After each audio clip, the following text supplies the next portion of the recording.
કેમ છો વિદ્યાર્થી મિત્રો? નમો નમઃ.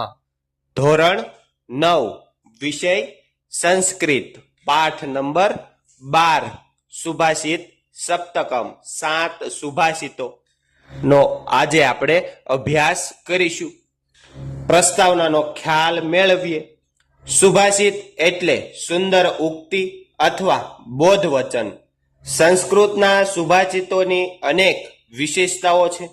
એક તો આ સુભાષિતો ગાગરમાં સાગર ભરી દેતા લઘુ પદ્યો હોય છે.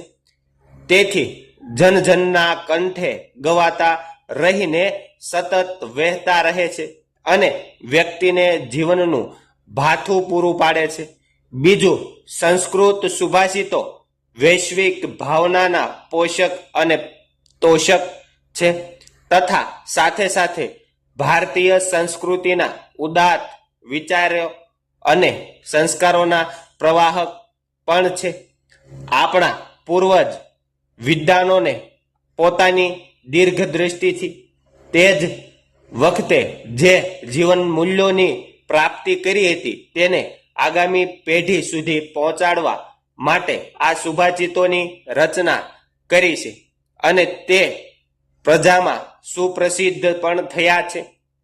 પ્રાચીન સમયમાં આ સુભાષિતો આજે પણ એટલા જ પ્રસ્તુત છે જે આજે પણ તે કોઈ પણ જાતના ભેદભાવ વગર દરેક માણસને આદર્શ અને આનંદપ્રદ જીવન જીવવાનો માર્ગ કંડારી આપે છે. ગીરાના અણમોલ રત્ન સમાન 7 સુભાષિતોનો અહીં અભ્યાસ કરીશું અને સાથે સાથે આ સુભાષિતો દ્વારા જે બોધ મળે છે તેને પોતાના જીવનમાં નિષ્ઠાપૂર્વક ઉતારવાનો શુભ સંકલ્પ કરીશું. પહેલા નંબરનો સુભાષિત છે તેનું આપણે અધ્યયન કરીએ. શનેહિ પંથા શનેહિ કંથા શનેહ પર્વત લંઘનમ શનેર વિદ્યા શનેર વિતમ પંચેતાની શને શને. અનુવાદ જોઈએ. ધીમેથી માર્ગ કાપવો, ધીમેથી ગોદડી બનાવવી, ધીમે ધીમે પર્વત ઓળંગવો, ધીમે ધીમે વિદ્યા પ્રાપ્ત કરવી અને ધીમે ધીમે ધન કમાવવું. આ 5 બાબતો ધીમે ધીમે થાય છે. બીજા નંબરના શ્લોકનું અધ્યયન કરીએ. શીલમ શૌર્યમ નાલસ્યમ પંડિત્યમ મિત્ર સંગ્રહ અચોર હરણિયાની પંચેન્ત્ય ક્ષયો નિધિ. સારું ચરિત્ર, શૂરવીરતા, ઉદ્યમશીલતા, પંડિતાય અને સારા મિત્રોનો સંગ્રહ ચોર ચોરી ન કરી શકે તેવી આ 5 બાબતો અવિનાશી ખજાનો છે જે કોઈ દિવસ વિનાશ થતી નથી, એટલે કે અવિનાશી ખજાનો છે. ત્રીજા નંબરના શ્લોક સુભાષિતોનું અધ્યયન કરીએ. સહતિહિ શ્રેયસી પુંસામ વિગુશ્રેષ્વપી બંધુષુ તુષેરપી પરિભ્રષ્ટા ન પ્રહોહંતી તંડુલાહા.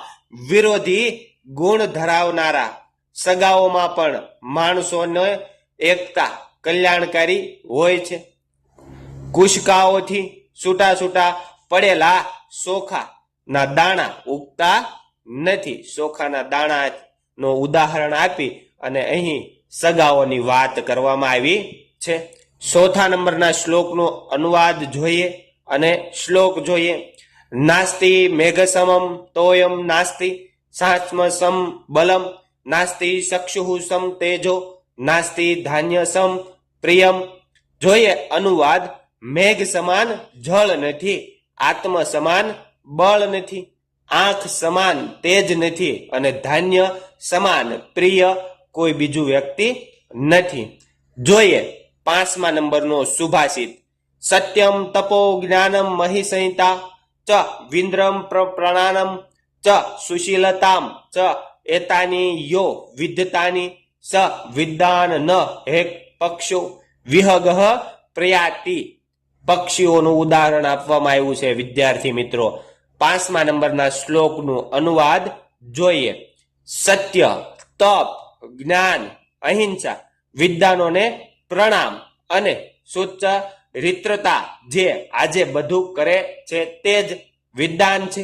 ખરેખર એક પાંખ વાળું પક્ષી આગળ જઈ શકતું નથી અથવા તો ઉડી શકતું નથી. પાંખ કપાઈ ગયેલું પક્ષી છે એ મિત્રો ઉડી શકતું નથી, એટલે જ કીધું છે કે આગળ જઈ શકતું નથી.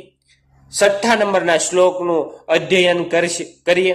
કાષ્ટાદગ્નિ જાયતે મધ્યમાનાત ભસ્મિતોયમ ખન્યમાન દદાતિ સોચ્યાહાનામ નાસ્ય સાંધ્ય નરાણામ માર્ગરબ્ધાહ સર્વત્નો ફલતી. એટલે કે અનુવાદ જોઈએ. મથવામાં આવતા લાકડામાંથી અગ્નિ ઉત્પન્ન થાય છે. મિત્રો ફોટો તમે જોઈ શકશો.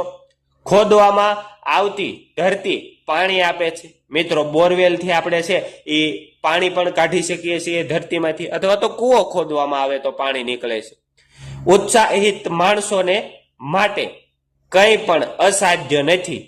યોગ્ય રીતે આરંભેલા બધા પ્રયત્નો છે એ શું થાય છે તો કે ફળે છે.